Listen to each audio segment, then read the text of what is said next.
Ada pertanyaan mengenai menjatuhkan kehormatan sahabat dan juga secara umum kehormatan seorang muslim. Bolehkah kita duduk mengambil ilmu dari seorang ustadz yang notabene juga mendakwahkan sunnah, tapi memang sebelumnya sering melakukan tahdzir ataupun menjatuhkan kehormatan kepada asatidzah lainnya ataupun kepada lembaga-lembaga dakwah dalam kajian-kajiannya.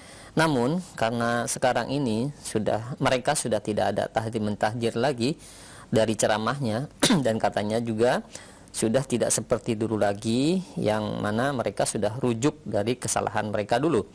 Bahkan asatidzah kita juga ada beberapa yang mengisi di kajian di markaz mereka. Nah, sekali lagi yang menjadi pertanyaan, apakah boleh duduk di majelisnya dan merekomendasikannya kepada yang lain? Alhamdulillah wassalatu wassalamu ala Rasulillah.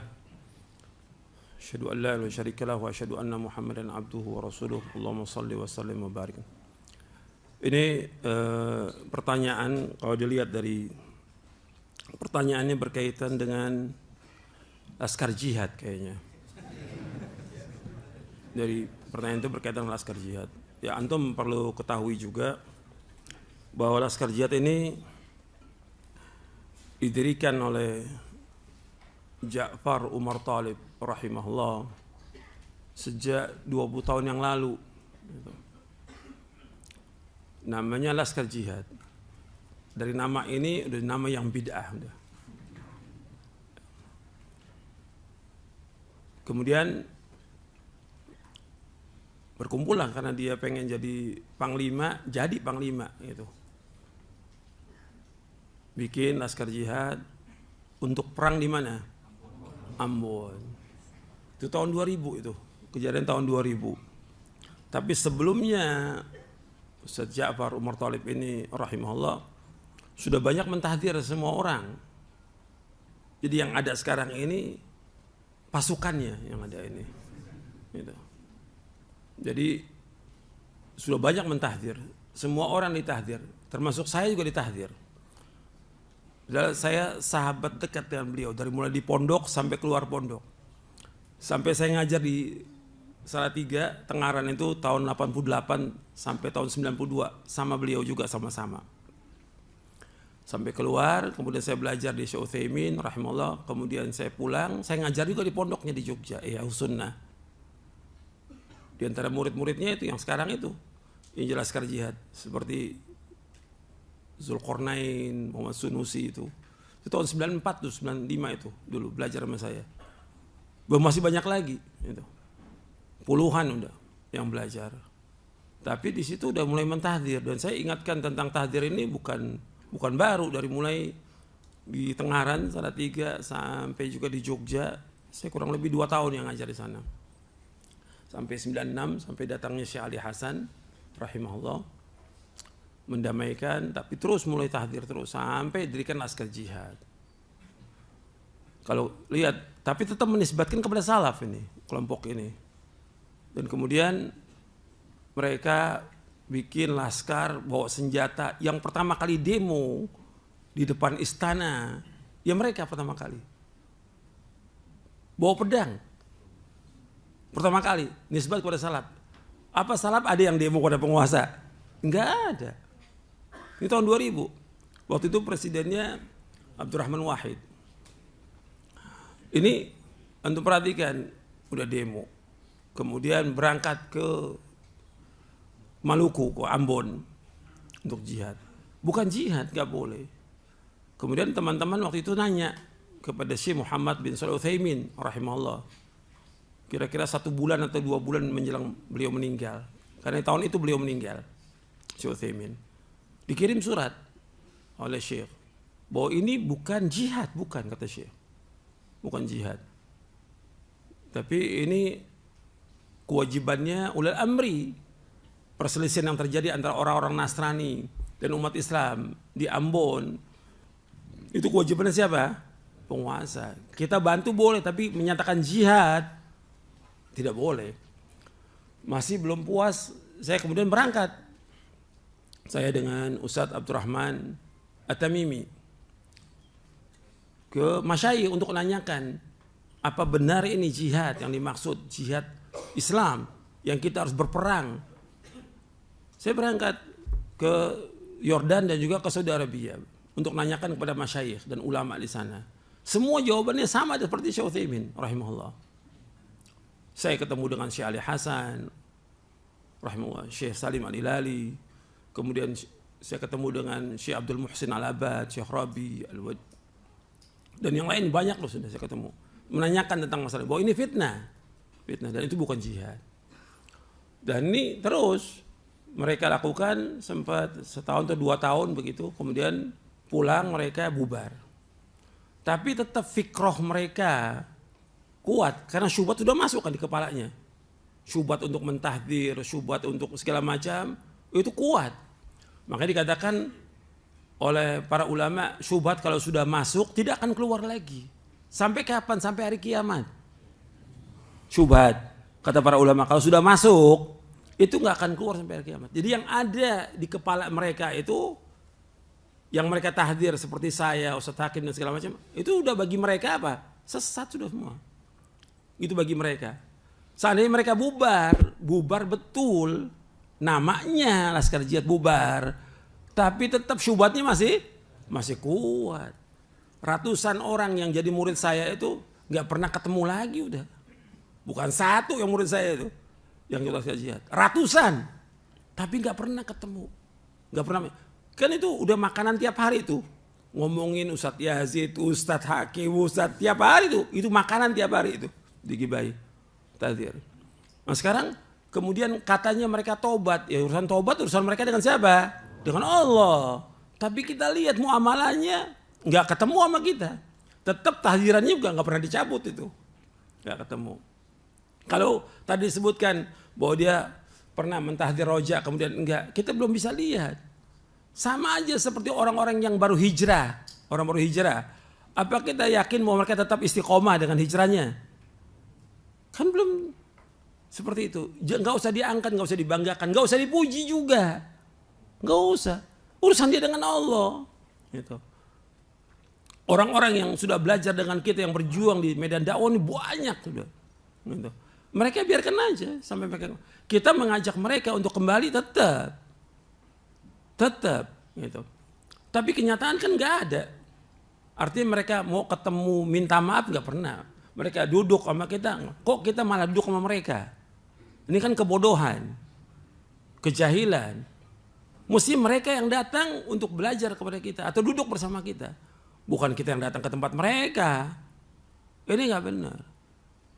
Kan orang yang mengikuti pemahaman-pemahaman yang sesat atau syubhat atau yang lain, suruh mereka untuk taubat dulu. Karena secara hukum asal kan nggak boleh belajar dengan mereka. Seperti hadis Nabi SAW, Inna min asyratis sa'ah ayultamasal ilmu indal asagir. Di antara tanda kiamat, yaitu orang belajar kepada siapa? Al-asagir, yaitu alul bidah. Kalau kita sematkan kepada mereka alul bidah, itu nggak zolim kita. Tidak zolim. Karena apa? Mereka juga sudah menuduh kita sebagai ahlul bidah udah puluhan tahun gitu. Kalau kita ngomong sekarang ini sekali ini wajar dong. Karena mereka sudah menuduh kita, cuma nggak lafadznya ahlul bidah, lafadznya apa? Sururi gitu. Kalau ditanya sururi apa? Nggak tahu sururi itu apa. Nggak tahu mereka. Penisbatan sururi itu mereka nggak tahu. Dan saya sudah jelaskan di buku ini. Di buku Mulia dengan masalah ini ada penjelasan apa yang dimaksud dengan sururi. Ada di sini lengkap penjelasannya. Jadi kalau udah seperti itu mestinya jangan gampang-gampang memberikan apa? Tazkiyah. Mungkin nggak orang itu balik lagi mungkin atau tidak? Mungkin. Banyak kan orang-orang yang baru hijrah balik lagi ada nggak? Banyak. Gitu. Bagi kita nggak usah muji apalagi nulis di Facebook. Apa manfaatnya? Apa manfaatnya? Gak ada manfaat sama sekali. Justru nanti membuat orang ini tertipu gitu dengan ilmunya mereka. Mereka tidak rasakh dalam masalah ilmu, tidak dalam masalah ilmu. Mereka udah buat fitnah ini bukan setahun 2 tahun, berapa tahun? 20 tahun lebih. Bahkan sebelumnya dari tahun 97 itu udah bikin fitnah. Terhadap apa? Terhadap dakwah salaf. Udah merusak nama apa? Nama para dai. Mencemarkan para dai. Bukan dosa kecil, dosa besar. Merobek kehormatan seorang muslim. Itu dosa besar.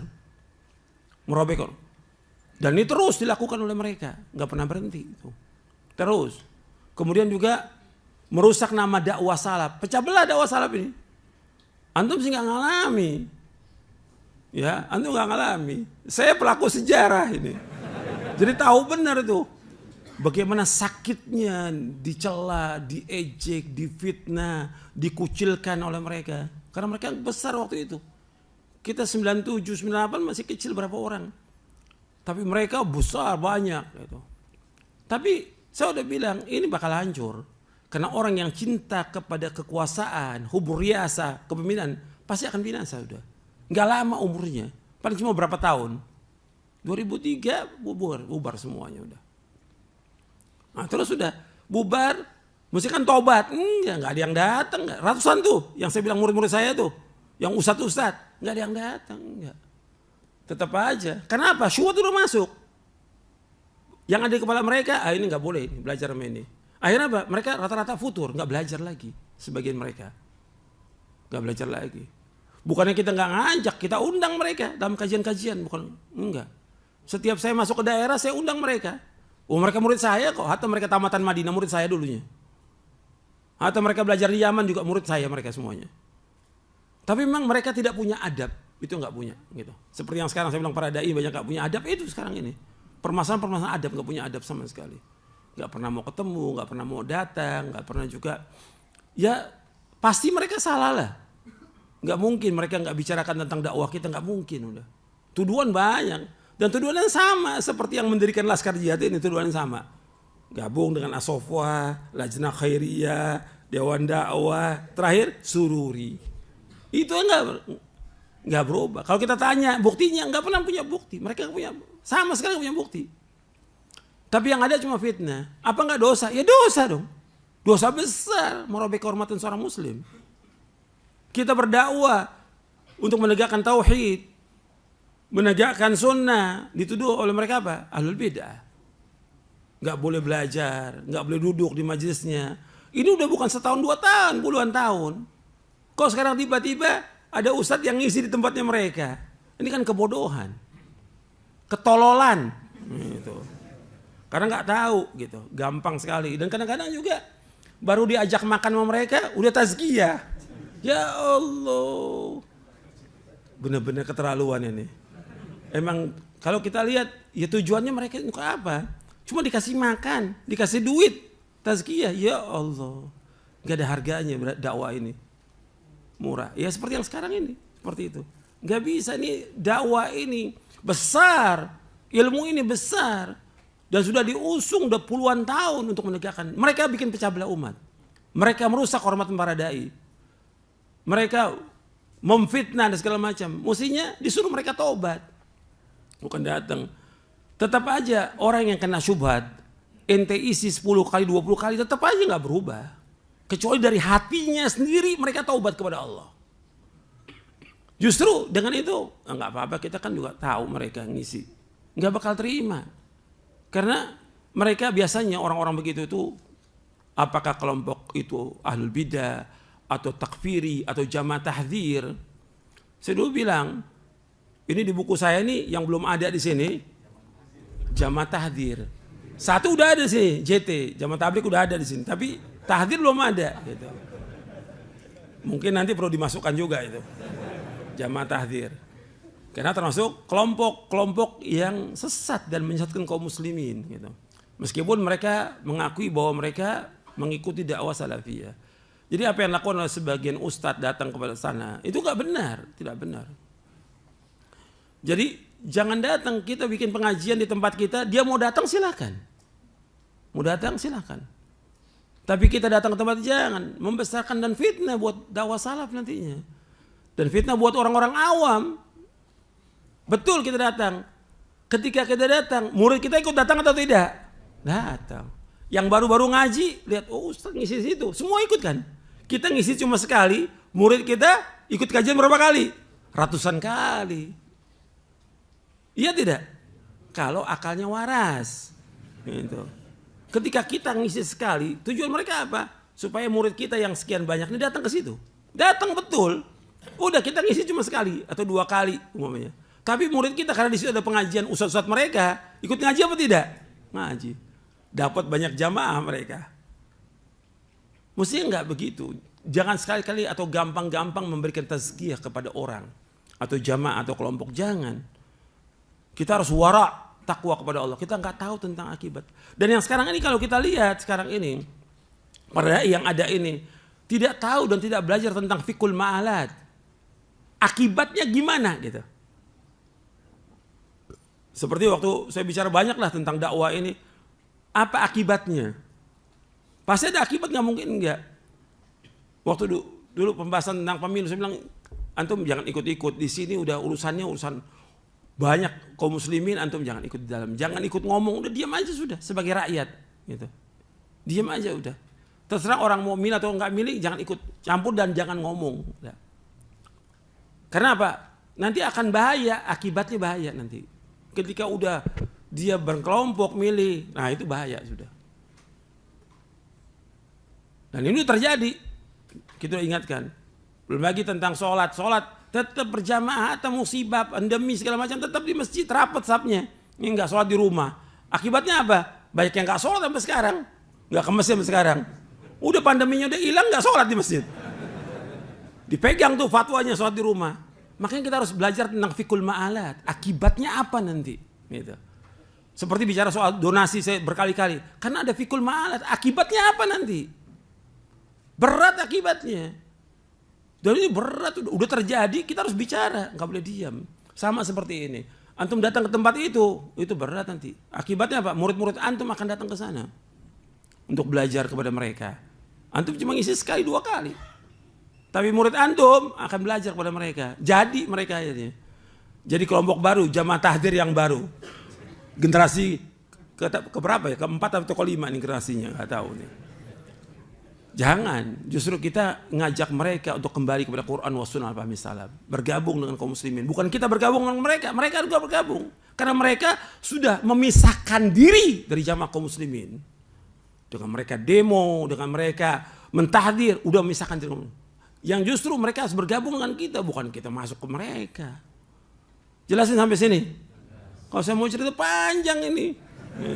Masalah ini. Dan kita udah memperingatkan mereka bukan sekali 2 kali. Berkali-kali. Kepada pendirinya Ja'far Umar Thalib rahimahullah. Saya udah ingatkan di rumahnya. Sampai semua yang ditahdir saya kumpulkan.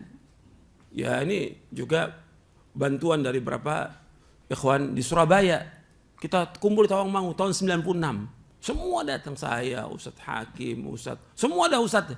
Ustadz Abu Nida, Ustadz Aun, semuanya datang itu kumpul di Tawangmangu untuk islah antara Ja'far dengan semuanya. Tapi nggak mau islah. Sudah tahun berikutnya lagi saya datang lagi, nggak tahu. Tahun itu juga saya masih mengingatkan Ja'far untuk kembali. Gitu. Ini nggak bisa nih tahdir merusak nama dakwah. Tapi nggak mau. Setelah itu karena nggak mau, saya ditahdir malah. Saya dibilang dajjal, syaiton, segala macam. Udah, 100 lakop udah. Tapi dakwah tetap jalan. Kita difitnah, segala macam. Kalau udah pimpinannya ngomong begitu, muridnya ikut nggak? Oh ya ikut muridnya. Dan masih banyak muridnya sampai sekarang yang seperti itu. Jadi jalan aja terus dakwah. Nggak boleh kita diam. Dan kita harus ingatkan mereka. Tapi jangan kemudian kita gampang-gampang memberi tazkiyah. Ini merusak nama dakwah salaf ini, yang seperti ini. Menyebutkan nama-nama orang yang juga di Facebook. Aduh apa, nggak ada manfaat sama sekali. Nggak perlu. Kita juga nggak tahu tentang akibat akhirnya, dia juga nggak tahu kan kita. Gitu. Sampaikan ilmu yang bermanfaat aja buat mereka. Untuk antum nulis di Facebook, tulis yang bermanfaat. Sekarang banyak di Facebook orang nulis yang nggak manfaat sama sekali. Antum tulis hadits, syarah hadits dari penjelasan para ulama, manfaatkan. Gitu. Daripada nulis yang segala macam yang nggak ada manfaatnya. Antum akan ditanya dari kiamat nanti tentang apa yang antum tulis nanti. Mudah-mudahan bermanfaat. Wassalamualaikum Muhammadin sallallahu alaihi wasallam. Subhanakallahumma bihamdik asyhadu an la ilaha illa anta astaghfiruka wa atubu ilaik. Assalamualaikum warahmatullahi wabarakatuh.